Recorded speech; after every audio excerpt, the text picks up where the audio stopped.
This week in Music Teachers, I know you mean well, but this don't work, in which I talk about videos I've seen on TikTok. Exhibit A, there was a very nice gentleman explaining how once we know a scale, then we can use a formula to build chords from that scale. In a major scale, for example, we can build the chords in the order major, minor, minor, major, major, minor, diminished. And to that I say, yes. Do you ever get tired of repeating that because nobody ever learns from it? Students can hear harmonic changes. They can hear harmonies. Once they understand the concept of a resting tone and harmony functioning around that resting tone, scales can be abstracted from that. Chords come first, understood orally, and then scales make sense. Then you don't have to repeat yourself so much because kids get it. Exhibit B, there was a lovely video with 40,000 likes of someone explaining how if you start with a whole note and then add a stem to it to make it a half note, then its time value decreases by half. And then if you add in by coloring in the oval part of it, then you get a quarter note and the length halves again. Then you can put a flag on it, make an eighth note, and the length halves again. You can continue on with more flags, having the length of the note every time you add to it. This was a minute-long video of stuff that nobody understands.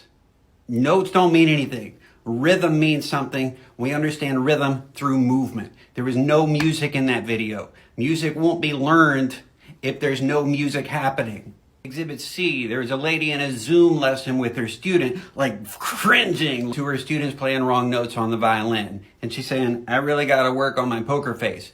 And yeah, I sympathize. I used to kind of sit to the side and behind my students so they wouldn't see me cringe. However, I have learned that if we focus on creativity in music lessons and helping students build a vocabulary to improvise with, we no longer have to cringe at them.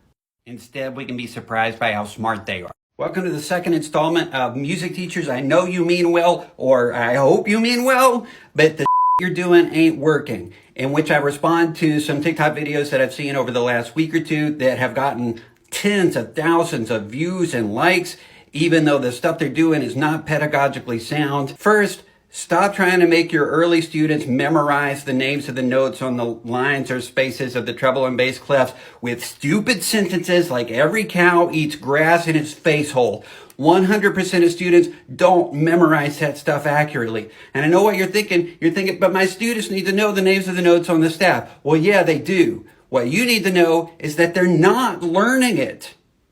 That means you got to question your methods and change something. What will help students to learn the notes on the staff is to learn about tonal patterns and how they function and sound in music. Now, you don't know what a tonal pattern is, but don't make that your student's problem. That's your problem. Learn about tonal patterns so that your kids can make sense of this stuff.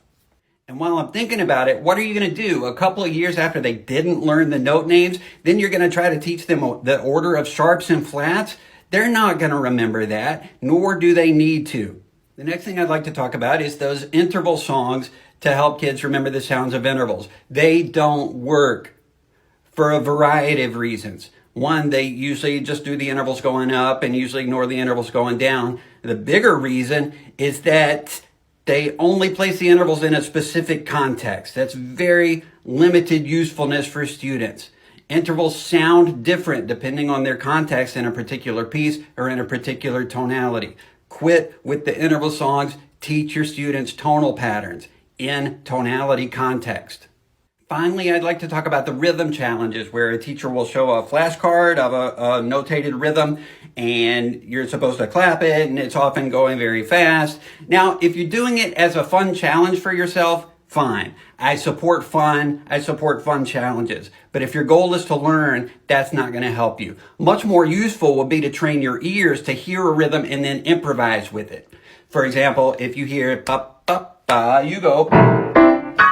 Another thing, if you do those rhythm challenges, please do one in 3/4. They're always in some kind of duple meter. If people don't hear duple and triple meters contrasted, then they're not going to learn rhythm. Thank you for listening. Good luck to you. God bless. Happy Thanksgiving. Music teachers, I know you mean well, but some of the stuff we do sometimes isn't helping. And the main reason I know is because I've done just about everything wrong that we can do in this piano teaching field. But so here's 3 things that I've seen in TikTok videos, in multiple videos over the last couple of weeks. Number 1, manipulating a young student's hand and body to get them to play the note you want them to play on the piano. It will not help. They will not learn music that way. They will learn to be tense. As students get older, there are some sophisticated movement techniques that it can be helpful for them, for us to manipulate their hands in certain ways. When that's the case, you got to ask permission. I got to ask permission. And if they say no, we got to be ready to teach that idea in some other way. So little babies, don't grab their hand and touch it. Sometimes I get the feeling that people think a success in early childhood lessons is just getting the kid to touch the piano so they won't be afraid of it. Kids won't be afraid of the piano if you're surrounding them with music. If there's a lot of singing and moving, they're not going to be afraid of the piano. If they are, it's because of something that you or a parent, someone close to them, introduced them to. Anyway, number 2, don't put letter name stickers on the keyboard. That doesn't help. The letter names are the least interesting thing about whatever music you want them to play. I mean, if you get them to learn a piece that uses C's and D's, why can't they do it with F's and G's or B flats and C's? Keys don't matter. They need to be learning a sound vocabulary. Number 3, and I know I have mutuals who use this technique, but I've seen multiple users use this technique of singing complete solfege to complete melodies.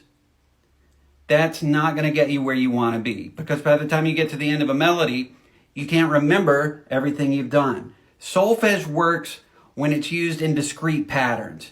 Like do, so, mi is a tonal pattern that you can remember. Fa, la, do, a subdominant pattern in major. But singing entire songs in solfege won't help, nor will writing the solfege syllable in the score help. Because if you're learning to read music, you need to be making associations with the patterns you're audiating with the symbols on the page. But if you got letters on the page too, you're confusing the issue.